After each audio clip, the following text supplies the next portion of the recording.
Greater హైదరాబాద్లో నీటి కష్టాలు కన్నీళ్లు పెట్టిస్తున్నాయి. వాటర్ ట్యాంకర్లకు ఫుల్ డిమాండ్ పెరిగిపోతోంది. అధికారులు ఎంతగా ప్రయత్నిస్తున్నప్పటికీ నీటి సరఫరా పూర్తిగా చేయలేకపోవడంతో ప్రజలు ఇబ్బందులు పడుతున్నారు. వర్షపాతం తగ్గడంతో గ్రౌండ్ వాటర్ లెవెల్స్ పడిపోతున్నట్లు అధికారులు చెబుతున్నారు. బోర్లు ఎండిపోతుండటంతో వాటర్ ట్యాంకులకు ఫుల్ డిమాండ్ ఏర్పడుతుందంటున్నారు. దీనిపై మరింత సమాచారం మా ప్రతినిధి ప్రవీణ్ అందిస్తారు.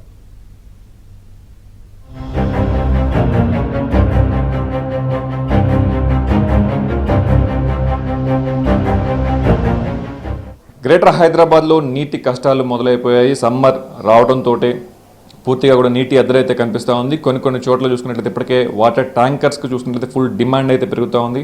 అలాగే హెచ్ఎండబ్ల్యూఎస్ అధికారులు కావచ్చు, జిహెచ్ఎంసీ అధికారులు, రెవెన్యూ వాళ్ళు, భూగర్భ అంటే గ్రౌండ్ వాటర్ సంబంధించిన డిపార్ట్మెంట్ ఇప్పటికే సమన్వయంతో వర్క్ చేస్తున్నప్పటికీ సప్లై చేయలేక కొన్ని ఏరియాస్కి ఇంకా ఇబ్బందులు పడుతున్నటువంటి పరిస్థితి అయితే కనిపిస్తూ ఉంది. అయితే రాబోయే 2 నెలలు చూసుకున్నట్లయితే నిజంగా బెంగళూరు లాంటి కష్టాలు హైదరాబాద్కు వస్తాయా, భూగర్భ జలాలు ఎంత శాతంలో ఉన్నాయి, ఎంత డెప్త్లో ఉన్నాయి, అలాగే సర్ఫేస్ వాటర్ సంబంధించి ఎందుకు సప్లై చేయలేకపోతున్నారు, ఇవన్నీ కూడా నిన్న పూర్తిగా దానకిషోర్ అలాగే సిఎస్ మొత్తం కూడా మీటింగ్ అయితే ఏర్పాటు చేసుకున్నారు. ఎటువంటి ఇబ్బందులు లేకుండా, అంతరాయం లేకుండా వాటర్ సప్లై చేయాలని చెప్పేసి అయితే నిర్ణయం తీసుకున్నారు. కానీ దానికి సంబంధించి అధికారులు అన్ని చోట్ల ట్యాంకర్స్, ప్రైవేట్ ట్యాంకర్స్ని ఇబ్బంది లేకుండా చూడాలని చెప్పేసి అన్నారు. అలాగే ఓన్ ట్యాంకర్ ఉంటే హెచ్ఎండబ్ల్యూఎస్ దగ్గరకు వచ్చినట్లయితే వాటర్ ట్యాంకర్స్ కూడా ఇస్తామని చెప్పేసి కూడా చెప్పడం జరిగింది. కానీ హైదరాబాద్కి సంబంధించి దాదాపుగా మొత్తంగా ఔటర్ రింగ్ రోడ్ పరిధిలో ఉన్నటువంటి 46 మండలాల పరిధిలో కావచ్చు, ఈ 3 జిల్లాల పరిధిలో గ్రౌండ్ లెవెల్స్ మాత్రం కొంత ఇబ్బందికర పరిస్థితుల్లో ఉన్నాయని చెప్పి చెప్తున్నారు. Water department deputy director Rakesh గారు మనతో పాటున్నారు. ఆయన అడిగి తెలుసుకుందాం. సార్ చెప్పండి, సో హైదరాబాద్లో పరిస్థితి ఎలా ఉంది, భూగర్భ జలాలకు సంబంధించి ఎలా ఉంది సార్? భూగర్భ జల శాఖ జిహెచ్ఎంసీ ఏరియాలో అప్ టు అవుటర్ ఓఆర్ఆర్ వరకు 57 పీజోమీటర్లు అంటే గ్రౌండ్ వాటర్ మానిటరింగ్ స్టేషన్స్.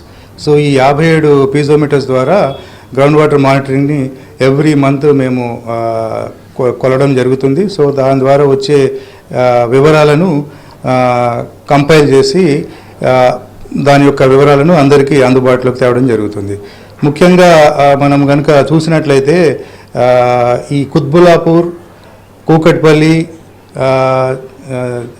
తర్వాత ఈ మియాపూర్ ఏరియాస్, జీడిమెట్ల ఏరియాస్లో వాటర్ లెవెల్స్ చాలా డీప్గా ఉన్నాయి. ఎప్పటి నుండో అవి అట్లాగే మేము గమనించడం జరుగుతుంది. 20 మీటర్స్ అబోవ్ అట్లా ఉన్నాయి. అట్లాగే వెస్ట్ సైడ్ కనుక చూసినట్లయితే ఎక్కడైతే మనం హై రైజ్ బిల్డింగ్స్ చూస్తున్నామో, ఎక్కువగా ఈ ఐటీ కారిడార్ ఏవైతే ఉన్నాయో అక్కడ కూడా వాటర్ లెవెల్స్ 15 to 20 మీటర్ల కిందకి మేము గమనించడం జరిగింది.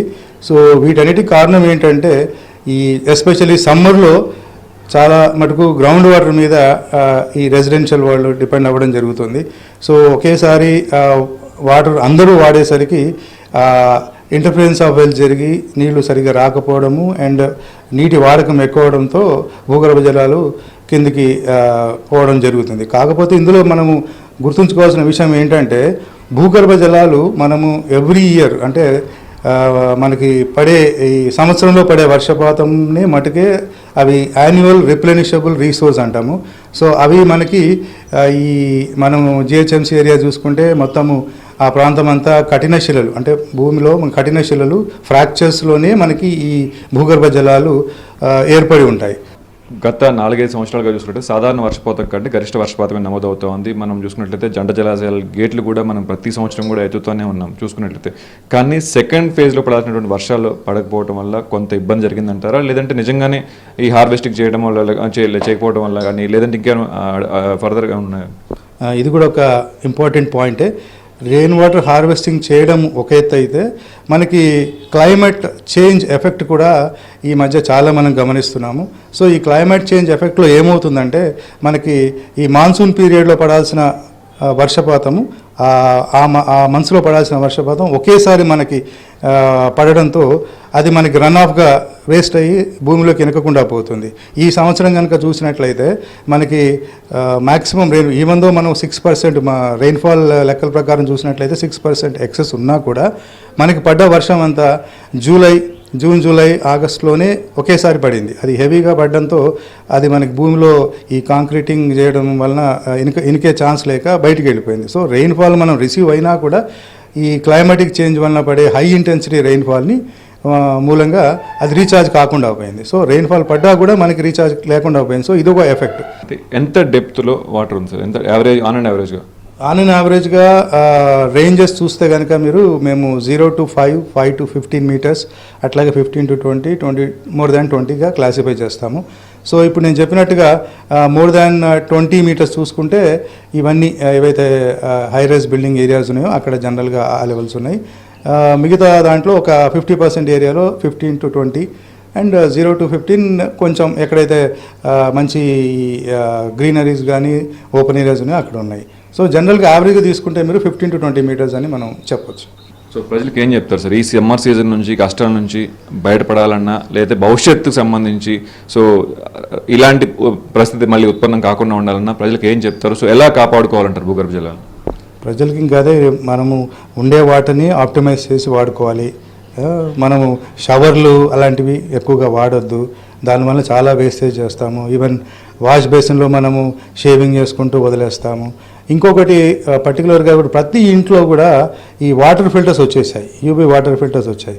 జనరల్గా మీరు కనుక ఎవరైనా సరే గమనించవచ్చు, ఒక్క గ్లాస్ వాటర్ ఫిల్టర్ అవుతుందంటే ఆ వాటర్ 1 గ్లాస్ కావడానికి ఒక 3 గ్లాసుల వాటర్ని అది ప్రాసెస్ చేసి వదిలేస్తుంది.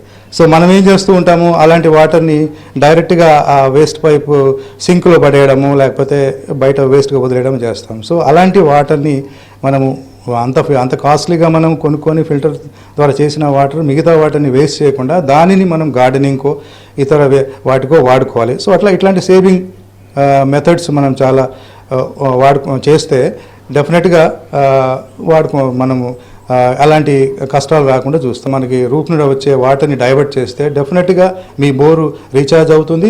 మనదే కాకుండా చుట్టుపక్కల కూడా భూగర్భ జలాలు పెరగడానికి డెఫినెట్గా దోహదపడుతుంది. సో ఇలాంటిది ప్రతి వాళ్ళు చేస్తే ఇది నాకే నీళ్ళు వచ్చి నాకేం ఉపయోగం వస్తాయి, అందరికి పోతాయి కదా అనుకోకూడదు.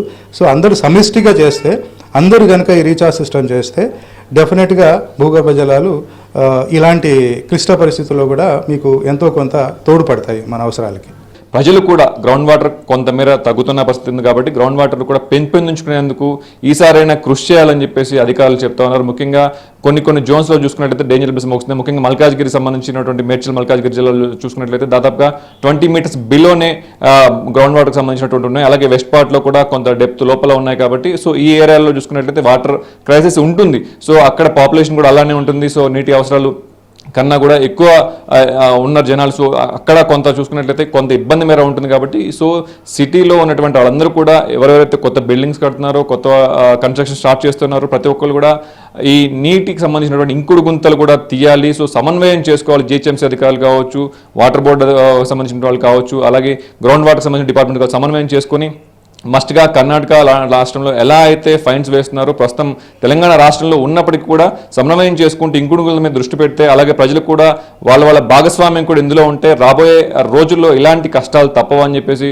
అంటే రావు అని చెప్పేసి కూడా మనకి రాకేష్ గారు చెప్తున్నటువంటి పరిస్థితి అయితే కనిపిస్తోంది. ప్రస్తుతం హైదరాబాద్కి సంబంధించి బెంగళూరు లాంటి కష్టాలు అయితే రావు, కానీ ప్రజలు మాత్రం జాగ్రత్తగా ఉండాలి. నీటి వినియోగం కొంచెం జాగ్రత్తగా చూసుకుంటేనే కష్టాల నుంచి తప్పించుకోవచ్చు అని చెప్పేసి అధికారులు అయితే చెప్తున్న పరిస్థితి కనిపిస్తోంది. Over to studio.